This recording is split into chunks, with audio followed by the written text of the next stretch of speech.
all of this information is like fantastic and wonderful, and people love hearing it, but it's really hard to put into practice, isn't it? And so I started thinking about that and thinking, how do we get the mind on board so we can put this information into practice? And so I'm going to tell you about some other doctors that have thought about that too. That's actually what sent me on this search to find out how the brain works. So I thought, if I tell people all this information but they don't implement it, what good is it, you know? Okay, so we're starting with mind power. That's the name of this. It's on page 78 of your manual. Is your brain your best friend or your worst enemy? What happens to your New Year's resolutions? On average, how long do they last? Anybody? A day, a week? About a week. About a week? Yeah. Hope always brings the new. I quit making them, to tell you the truth. Then you don't disappoint yourself. So why were you not successful in keeping them? What do you think? You get lazy. Get lazy? Lack of discipline. Lack of discipline? Busy. Busy? Habits. Expectations. Habits? What was that, Glenda? Unrealistic expectations. Unrealistic expectations. That's a good one. We try to do too much, right? At one time. Okay, those are all good ideas. So, Dr. Daniel Amen is an MD psychiatrist. He seems to be a very kind man. He's written several books. I've read several of them. And he's also Christian. So in 1986, he wrote and taught a program called Breaking Through, How to Be Effective Every Single Day of Your Life. Now, wouldn't that be wonderful? That sounds like a lofty goal. It was about overcoming behaviors that kept people from being successful. And he helped thousands of people. But some were resistant to change. And I'm amazed that it's just some, because it seems like we're all resistant to change. And why was that? He started thinking, why were those people resistant to change? Was it a deep-rooted psychological problem or personality differences? Now remember, he's a psychiatrist, so those are questions that he you consider a psychiatrist would think. Okay. So then he had a life-changing experience. In 1990, he worked in a psychiatric hospital in Fairfield, California. And at Grand Rounds, do you guys know what Grand Rounds are? That's where doctors, a lot of times from all disciplines, sometimes it can be just one discipline, like the gastroenterologists get together or the oncologists get together, but they bring their cases. And a lot of times they bring difficult cases and they present them to the other doctors, and then they get each other's input. So at Grand Rounds, Dr. Jack Paldy, nuclear medicine specialist, lectured about SPECT imaging. Now, SPECT imaging measures blood flow and activity levels in the brain. In other words, they were looking at the function of the brain, not just the structure. And he compared normal brain SPECT scans to those of folks with dementia, depression, schizophrenia, and head injuries. Now here's the way some SPECT scans appear. This is the brain. You're kind of looking at a cross section through a cross section like this through the middle of the head. And this is looking at the bottom of the brain. And then this is the side of the brain, this is the other side. And similar pattern down here. So this doesn't really tell us what this is showing. We will look at some SPECT scans to compare and understand better.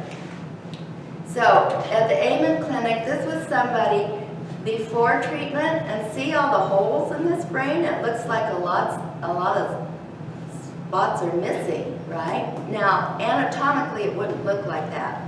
But functionally, these areas of the brains are not functioning well at all. And after treatment, you can see the holes filled in. Although you're looking at different images. This is probably the bottom of the brain, and this is the side of the brain. But you can still see this looks like a pretty filled-in brain right there.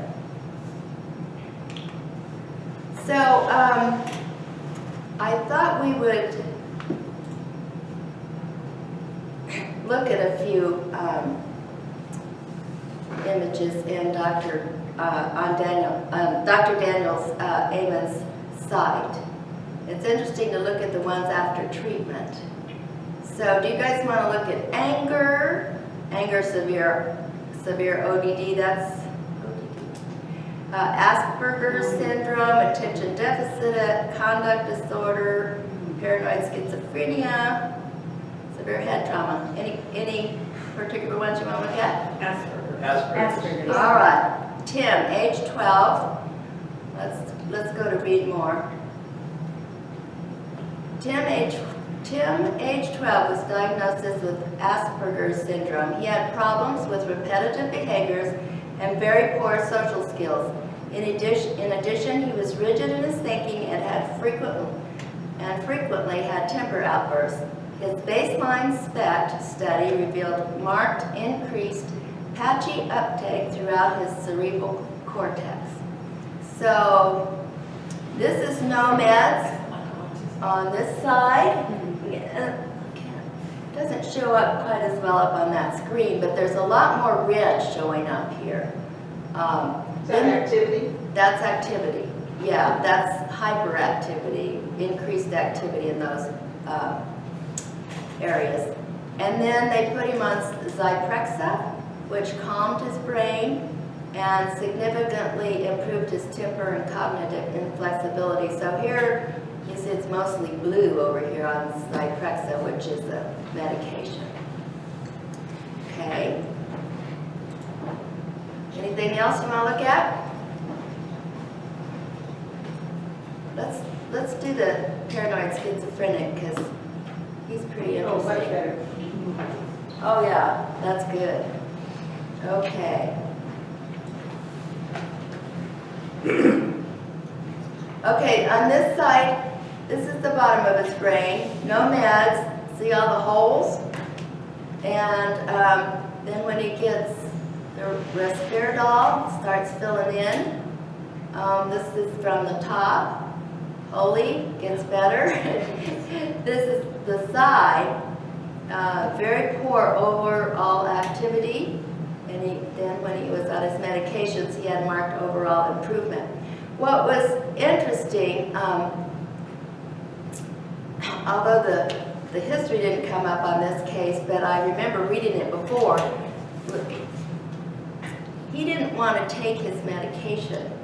And that is a problem with a lot of people that have, their brains aren't functioning well, they don't want to take their medication.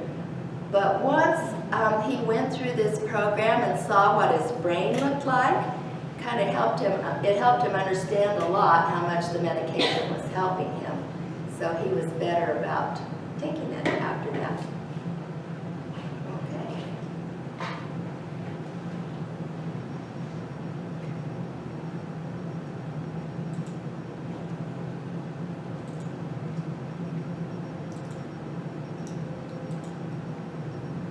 So if you can always go on that website if you want to look at some more of those. So here was what Dr. Amen had another question. Could some patients' brain not run the new programs he was giving them because of a physiological functioning problem with the brain itself? And actually, as he looked at Dr. Paldy's before and after SPECT images of the brain, it showed that treatment actually changed the physical functioning of the brain. So then Dr. Amen read an article in the New England Journal of Medicine by Dr. Alan Zimmerman MD of the NIH. PET studies of the brains of adults, and they looked at PET studies of the brains of adults with ADD. PET studies are similar.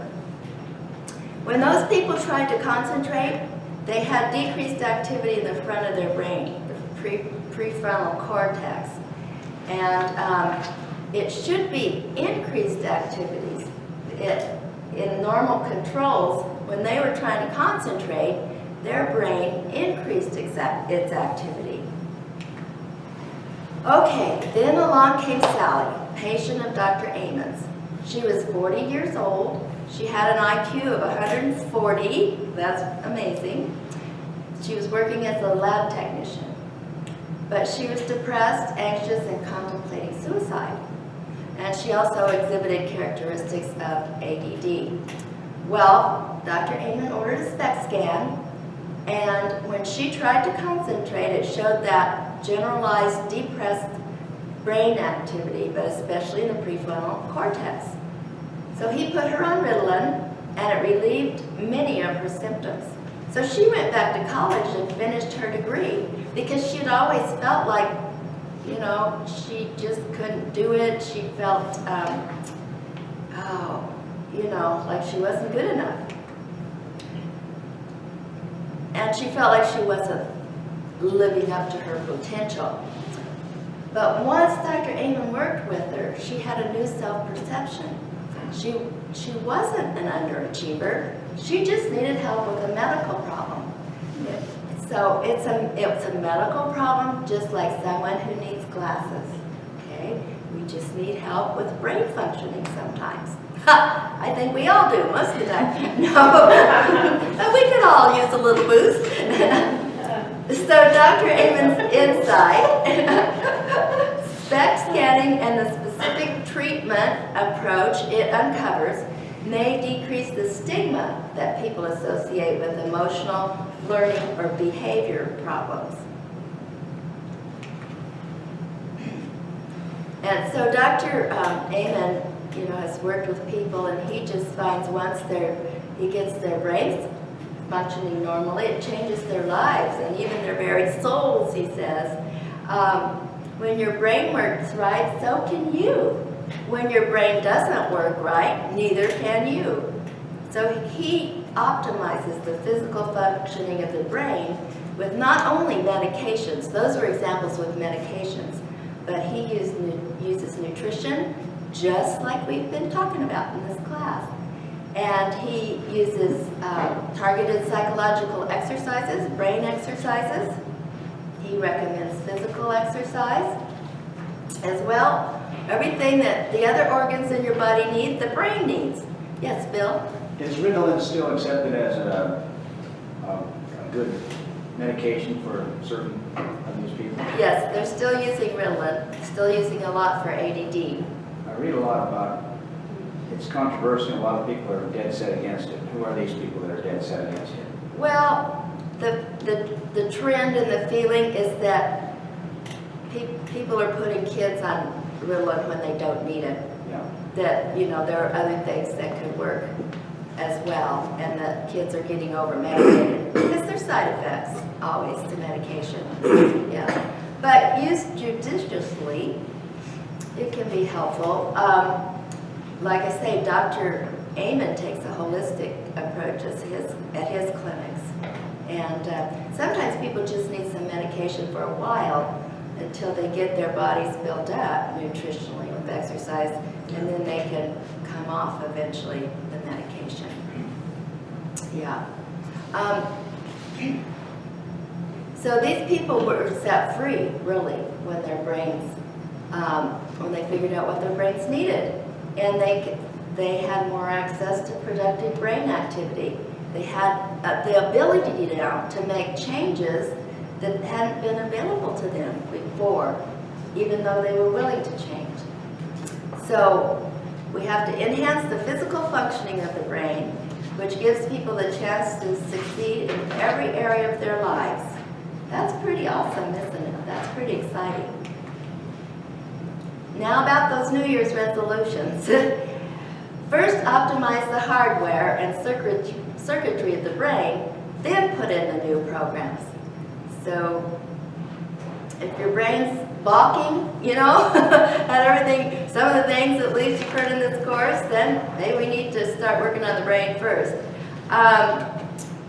Here's one of Dr. Amen's book, Change Your Brain, Change Your Life. In this, he goes through a series of his cases where he's helped people overcome various different things. One of his cases was a couple who were not getting along, but they came because the kids had ADD, But as he counseled the family, he noticed that he has a couple of couches in his office, and Dad sat on one couch, Mom sat on the other couch.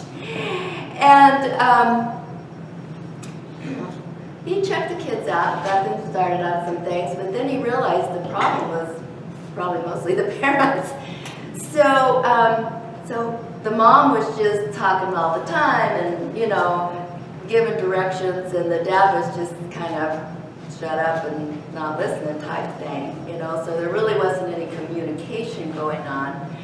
So finally, Dr. Amen talked the parents into getting SPECT scans of their brains, and when he did, he could see why they were having trouble, because the guy's brain was shut down, He wasn't communicative, and the mom's was overdoing it. So I think he got them on different medications. They need different medications, and got them doing the nutrition and that sort of thing. And they came back in a while later, and they both sat on the couch together and held hands, and they liked each other. So you might want to add that to your counseling repertoire. So we're going to go back a step and talk about early brain research. When I was in medical school, which was the late 60s, they were teaching us that the brain's hardwired. In other words, if this is where sound is processed, so this is the auditory area, so when you hear something, the auditory nerves take the signal to this part of the brain, and that's all that part of the brain does, is interpret sound. Back here, they felt this part of the brain, all it did was interpret what you see. Now, I was doing this talk several months ago, and I was saying this is what I learned in medical school, and a nurse who had gone through nurses training about 4 years before says, that's what they're still teaching. So, anyway, but the new revelations are that the brain can change. One geographic area can take on new responsibilities. We are going to elaborate on that after a while. But here's another amazing thing. Thinking can change the brain. Thinking about playing the piano produces a measurable physical change in the brain's motor cortex. Thinking about the exercise you're going through, just thinking about it will actually make it easier for you to do it. It actually strengthens your muscles to a certain degree. So changing your thoughts can restore mental health. Okay. Is the brain controlled by the mind, or is the mind controlled by the brain? What do you think? Does the brain control the mind, or does the mind have influence on and control the brain? The mind controls the brain? That's what I'm going to say. Yep. Yeah. Changing your thoughts can restore mental health. People with depression think differently about the despair. They have increased activity in one area of the brain, and it's quiet in another. So is the soul in the mind? Is the soul in the mind? I don't know. That's a theological question. You guys can answer that. The soul, okay, I will give you a better mind, will, and emotions. So soul's made up of those three things. Yeah. But if you're a dichotomist, you're trying Right. You know, while we're talking about emotions and the soul, the body is so amazing that if you have an unresolved emotional conflict, like if you're wounded in childhood from something, that emotional wound actually constricts, well, it actually stays in your nervous system as a waveform, as a frequency, and it constricts the blood flow and the innervation, the nerve flow to a certain organ. Like anger tends to be directed to the liver, and fear tends to be directed to the kidneys. What does? Fear, okay? Anxiety in the stomach, that kind of makes sense, right? That's true.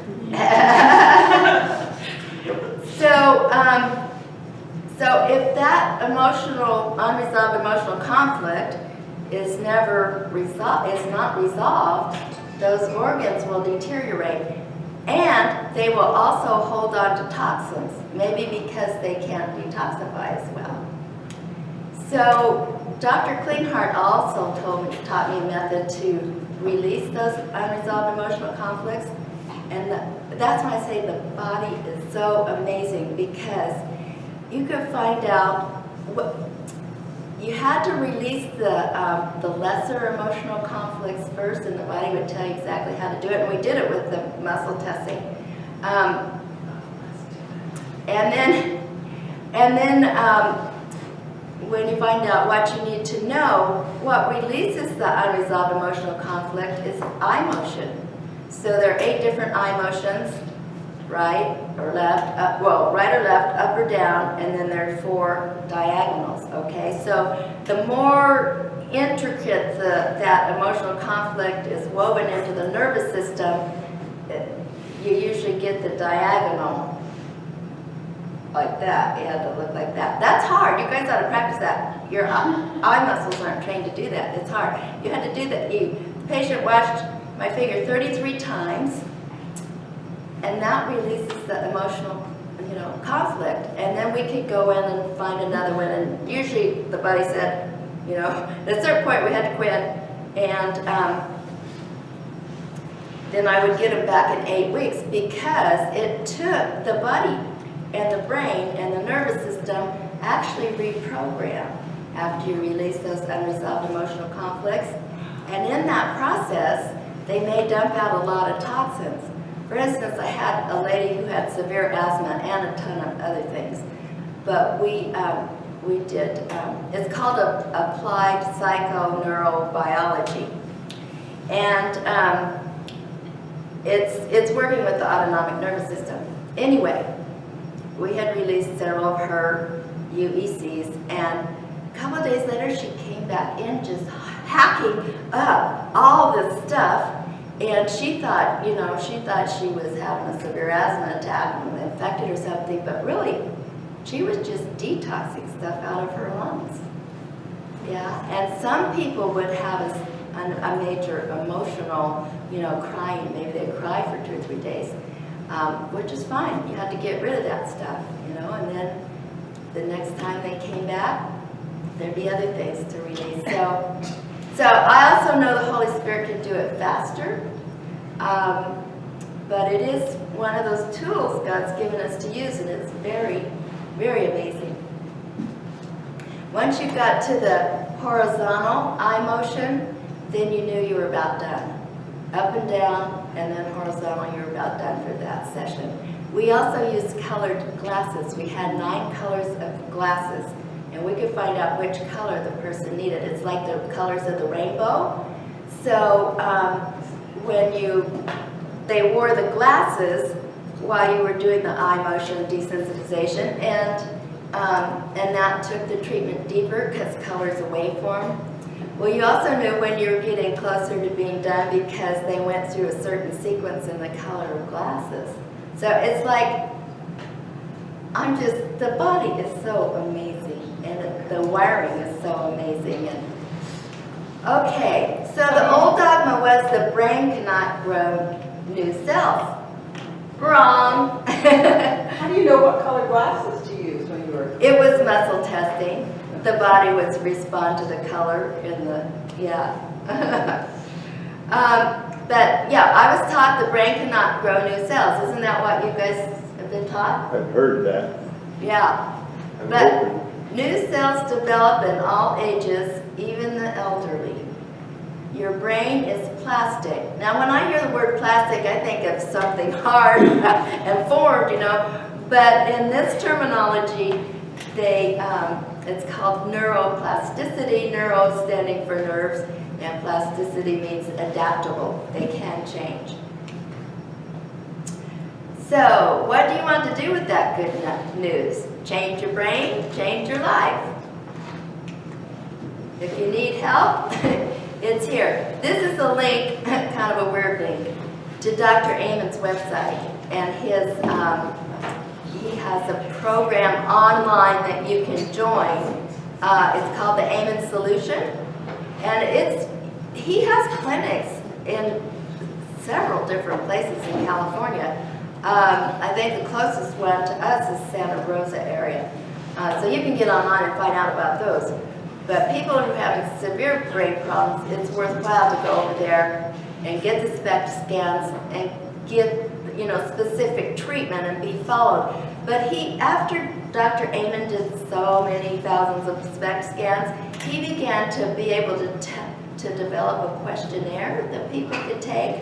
And just by the questionnaire, then he knew what their supplements their brain needed and how it was functioning, and you know, what kind of exercises, that sort of thing they needed. Now, on the Amen Solution, they're kind of emphasizing weight loss, and I tell you what, you have to do that to get people to look at it, because that's about the only thing people will get motivated enough about to do something for themselves, because they want to lose weight. But really, overweight is a sign of upset body chemistry, and what you do for being overweight, you could do for somebody skinny too. It's all about getting the body back in homeostasis. And on the Amen Solution, then that means bringing the brain into homeostasis and improving its function.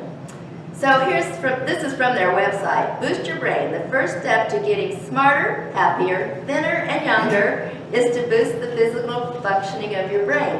He actually came out with another book called Use Your Brain to Change Your Age. So this is one of the most important and unique features of the Amen Solution. By strengthening your brain, you will improve everything in your life. So what's your brain type? Start with the Amen Solution Master Questionnaire, and then they will send you a report. And they've geared the questions toward your brain habits, and they'll show you how to improve them. They show you clearly how to improve brain function by avoiding things that hurt it, like alcohol is one of the biggies, and drugs, of course, and engaging in regular brain healthy habits. There's a great 24/7 brain gym that assesses the health of your brain and gives you personalized exercises in the form of fun games to strengthen it. It's not games like, have you guys ever done any of the brain games online? They're different. It's like, it can be challenging. I know one of them is they have these little bubbles moving around, and they all look the same, but they start with just 1 or 2 or 3, and then they start adding more, and then they all keep moving, and you're supposed to follow the ones that were on the screen first, even though they look exactly like the others, and then at the end you have to pick the ones that came on the screen first, and it's like 1 up there, that's not too bad, and 2, it's like kind of doable, but you know, start adding in 3 and 4, it's like it's tough. But you know, things you concentrate on like that strengthens your brain.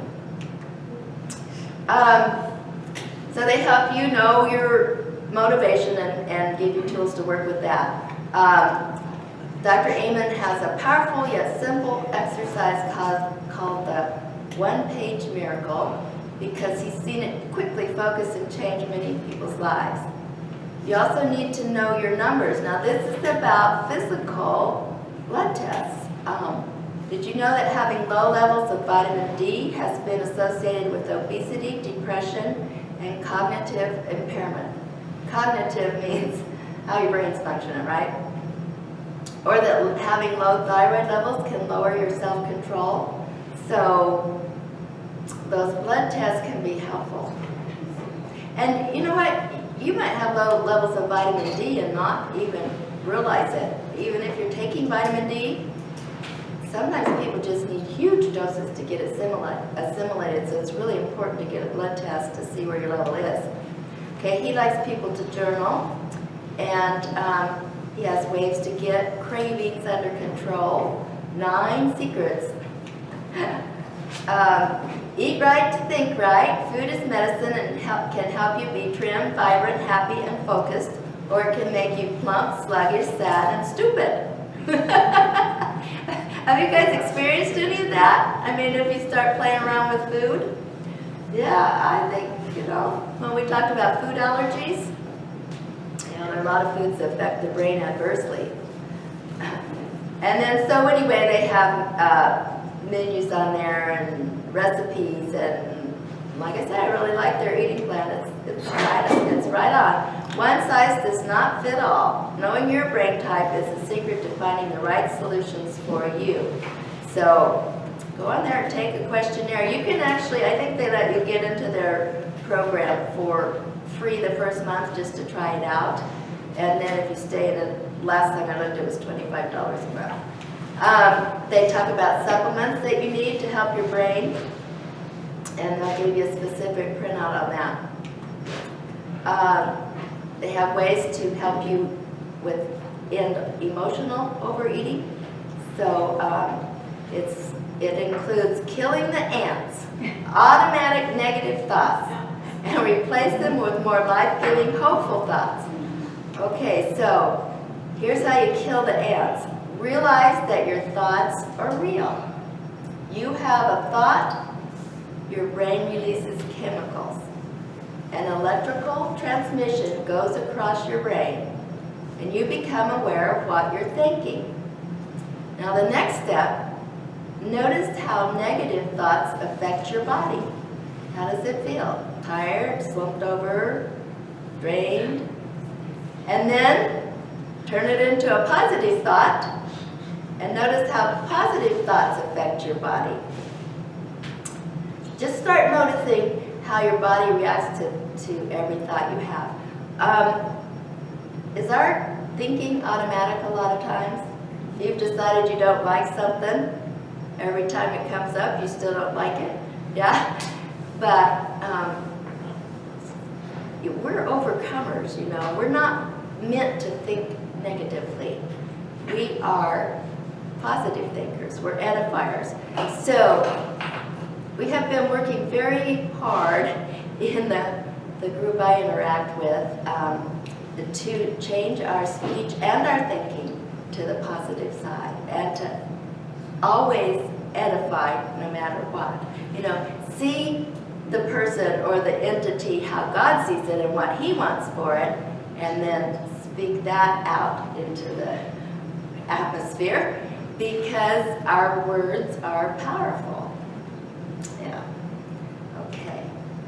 So think of thoughts as pollution. Understand that your automatic thoughts don't always tell the truth. Is that right? They lie to us. And so talk back to the ants. Exterminate the ants. That's a lie. I'm not letting my mind think that anymore. So anyway, you have to overcome obstacles, but planning how you're going to deal with them can help you stay on track. It's helpful to have a buddy system. You can do that through the Amen Solution, or we're going to talk about some other ways to do it. Or you can just get a friend. And I'm sure you guys know that support groups help. That was like when we first did the wellness program. and early on in my wellness practice where we got together and ate together and had a little presentation, and then we shared ideas with each other. And a lot of the things that are in my cookbook came from the people that participated in that wellness program, like buying yourself a timer, to time your steam pot so you didn't oversteam your vegetables, and taking a little container of your own salad dressing with you when you go out to eat so you'd have something you could put on salad, because most salad dressings have sugar in them and other junk. So little tips like that, you help each other. Now, the other part of what got me thinking about the mind and the influence it has on the body had to do with a patient of mine, a prior patient, she and I have kept in email contact, and she had multiple chemical sensitivities. Her name is Karen. She was so chemically sensitive that she had to just avoid people, basically, because any little whiff of perfume would set off severe reactions in her. And we worked with her, and she did all kinds of treatments, not just with me, but other places, and we never got breakthrough. And multiple chemical sensitivity was just so frustrating because we couldn't get breakthrough, and some of these people were literally in prison. So Karen and her husband, and that's another interesting story, her husband developed an eye disease and went blind. And so they were living in Shingletown because it was fairly safe for her at first. And he was still working. He would commute down with somebody else to Reading, and he worked for the county as a computer programmer. And his computer talked to him. Well, I didn't understand his language, but anyway, he did. So, I mean, just amazing stories.